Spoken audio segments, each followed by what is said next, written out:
Okay, so let us solve this problem. Block break, no? So a single block is shown in the figure below. The coefficient of friction is 0.15 and the contact area is 100 mm square.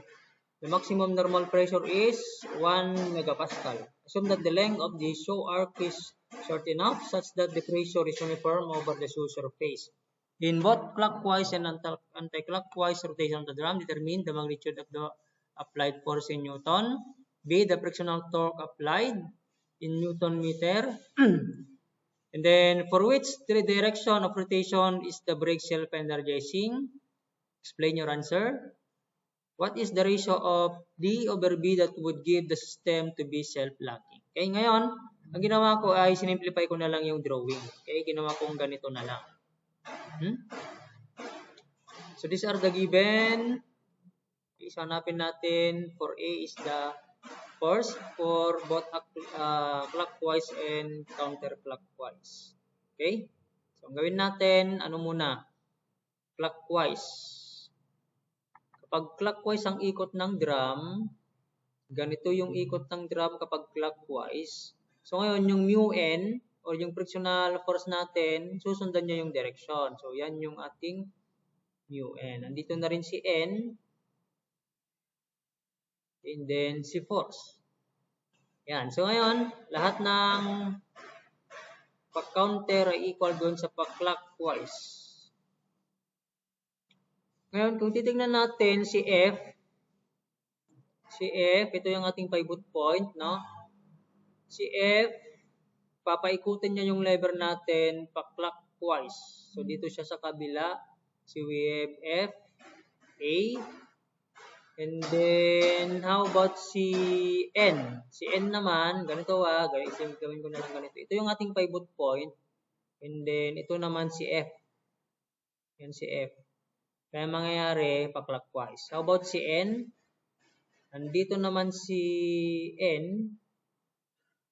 And ito yung ating pivot point. Kaya ikot ito ng counter. So, N. And then we have B, no? How about si mu n? Nandito yung ating pivot point. And then si n kasi natin, ang direction mu n, ang direction niya ay paganyan, si mu n. Mu n. Ang distance niya ay ito. So magdiro tayo ng parang ganyan, no?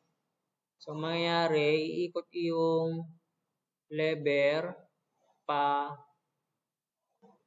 counter. So plus dagdag natin si mu n.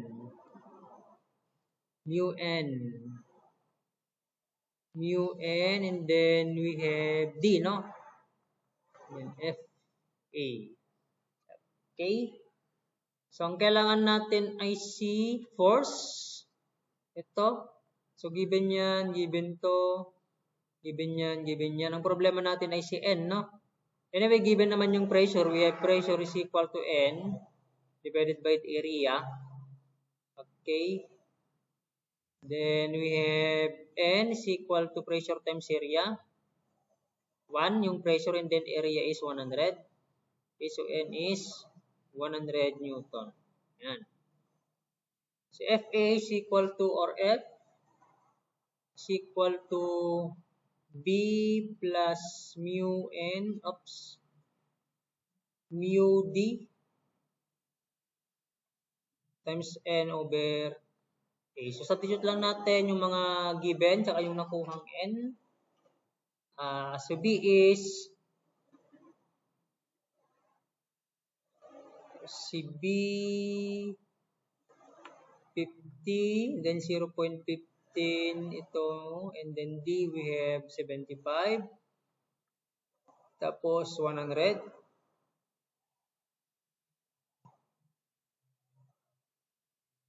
Divided by this is 450. So, lalabas na ang F na kailangan nating i-apply dyan ay we have 13.61 Newton.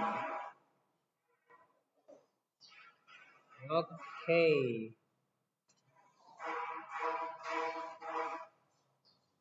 Next. Sunod ay hanapin natin ng frictional sa din pala sa may counterclockwise. So kapag sa counterclockwise rotation,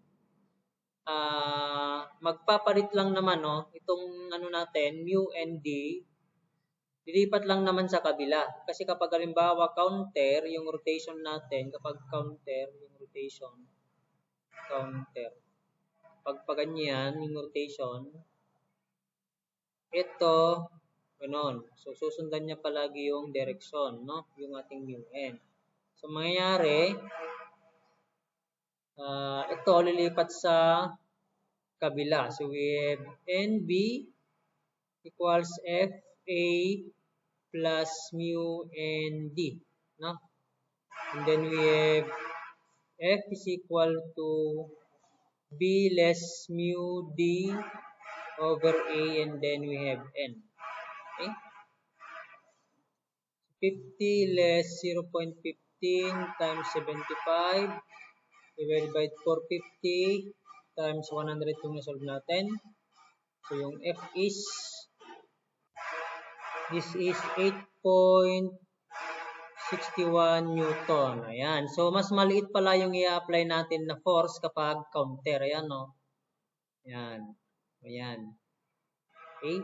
So, kapag mas maliit yung force na i-apply, ibig sabihin, yung direction na yun ay self-energizing. No? Yun yung self-energizing. Ano explain natin mamaya? Sunod is, what direction para maging self-energizing? Okay? Ang direction natin ay counterclockwise. Okay? Kapag nagsama kasi yung moment ng force, tsaka yung moment ng frictional force, self-energizing yon. So, nasa parehas sila ng direction na okay, clockwise, no? Yung moment nila. Yan. Kapag itong mu n nasa kabila ay hindi yun self-energizing. Ngayon, sa self-energizing natin, yan din yung basis natin para mag-self-locking. Or, yung moment na yan yung gagamitin natin para sa self-locking. So, we have NB is equal to FA plus mu and D. Ang sabi ng problem, ano daw yung ratio ng D tsaka B para maiwasan ang self-locking. Okay? Or ano yung ratio ng B tsaka D before mag-self-locking. Okay? Kapag nag-self-locking tayo, yung F mo dyan is equal to 0. Hindi mo naman na kailangang mag-apply ng force para magpreno. Yun yung self-locking. Kaya, isi-0 na natin to. So, mangyayari, cancel naman yung Bn equals mu Dn. So, kakancel to, tsaka yan. So, B over D is equal to B over D. 0.15. Yan. Yan yung ratio ng B over D. Okay?